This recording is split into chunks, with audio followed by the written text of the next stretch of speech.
Hello student, आप सभी का हमारे यूट्यूब चैनल पाइनियर एजुकेशन में वेलकम है। आज मैं आप लोग के सामने 10वीं कक्षा का 2025 के लिए 5 मार्क्स का ज्योग्राफी का इम्पोर्टेंस क्वेश्चंस ले आया हूं। तो ज्योग्राफी में पहले खंड से 5 नंबर में 4 क्वेश्चन देगा, आपको 2 क्वेश्चंस लिखना रहेगा। तो पहला खंड में पहला क्वेश्चन रहेगा आपको नदी के अपरछन द्वारा या अपर्दन द्वारा बनने वाली 3 स्थलाकृतियों का सचित्र वर्णन कीजिए। नदी के निक्षेपण द्वारा बनने वाली 3 स्थलाकृतियों का सचित्र वर्णन कीजिए। और हिम नदी के अपक्षरण या निक्षेपण द्वारा बनने वाली 3 स्थलाकृतियों का वर्णन कीजिए। हिम नदी के नाम पर ग्लेशियर भी दे सकता है। यही 4 में से आपको एग्जाम में एक क्वेश्चन रहेगा जरूर ही। फिर से सुन लीजिए, बात को ठीक से सुनिए। 4 में से कोई एक रहेगा, नदी का अपक्षरण, निक्षेपण, ठीक है, और हिम नदी का अपक्षरण और निक्षेपण। हिम नदी का दूसरा नाम है ग्लेशियर, अपक्षरण का नाम है इंग्लिश में इरोसिन। इंग्लिश नाम भी याद करके रखिए, और इसका नाम है डिपोजिट। निक्षेपण को डिपोजिट बोलेंगे। तो ये चारों में से कोई एक क्वेश्चन रहेगा।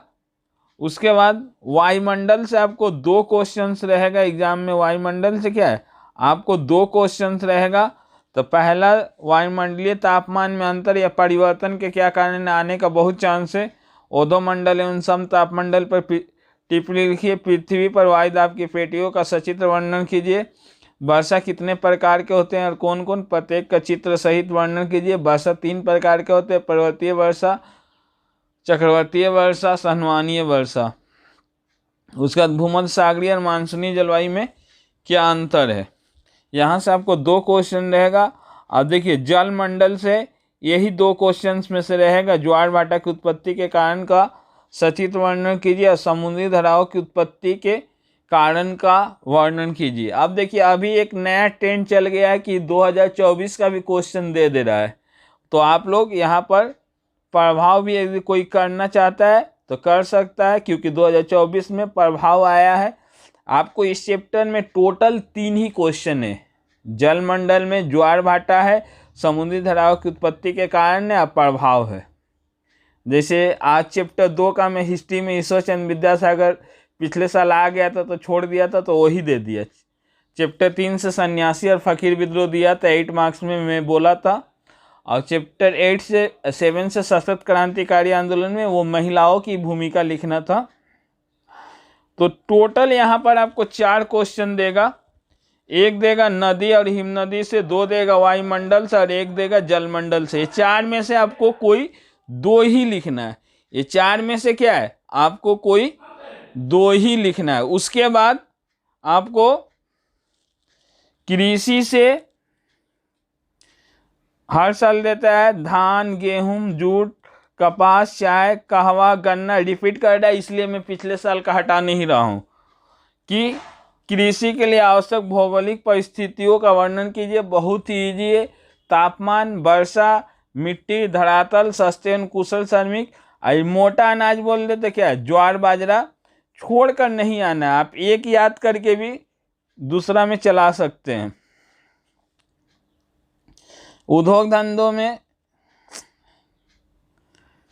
पेट्रो रसायन उद्योग, और यहाँ पर सूती वस्त्र उद्योग सॉरी आ गया है, तो इस साल लौह इस्पात उद्योग का चांस है, लिखने में मिस्टेक हो गया है। लौह एवं इस्पात, पेट्रो रसायन और लौह इस्पात उद्योग में से एक आने का बहुत ही चांस है। यदि सूती वस्त्र उद्योग आपको रिपीट भी कर रहा है तो आप क्या कीजिएगा, सिर्फ कच्चा माल अलग होगा। सूती वस्त्र उद्योग का प्रमुख कच्चा माल कपास है, लौह इस्पात उद्योग का लौह अयस्क है। और नहीं तो सब पॉइंट एक ही रहता है, खाली नाम चेंज करके आप लोग लिख सकते हैं। इसके अलावा एक और इंडस्ट्री पढ़ना है, IT प्रौद्योगिकी। ये 3 में से यहाँ पर सूती वस्त्र नहीं होगा, लौह इस्पात होगा, एक आपको मिल जाएगा। उसके बाद यहाँ से जनसंख्या, और भारत में जनसंख्या के असमान वितरण के क्या कारण है, या भारत में जनसंख्या के घनत्व के असमानता के क्या कारण है, ये सबसे ज़्यादा इम्पोर्टेंट है। अब भारत में नगरीकरण के कारण, अब भारत में नगरीकरण या शहरीकरण की समस्या, ये 3 क्वेश्चंस में से आपको एक क्वेश्चन मिल जाएगा। लिखना आपको 2 ही है, मैं चारों बता दे रहा हूँ। भू प्रकृति से बहुत बड़ा है, मैं ज़्यादा क्वेश्चंस नहीं ले आया हूँ, आप लोग को उलझाया नहीं हूँ। उत्तर एवं दक्षिण भारत की नदियों की तुलना या अंतर, और पूर्वी और पश्चिमी तटीय मैदान की तुलना या अंतर, में यही 2 क्वेश्चंस लाया हूँ। भू प्रकृति बहुत ही बड़ा है, क्योंकि देखिए भू प्रकृति से एक देगा, एक आपको जनसंख्या से देगा, जनसंख्या नगरीकरण से देगा, एक उद्योग धंधों से देगा, एक कृषि से देगा, 4 देगा, आपको 2 लिखना है। 5 मार्क्स में जो बताया गया आपको इसी में से 100% एग्जाम में आएगा। यदि वीडियो आपको अच्छा लगे तो वीडियो को लाइक करें तथा इसी वीडियो को देखने के लिए हमारे चैनल को सब्सक्राइब करें।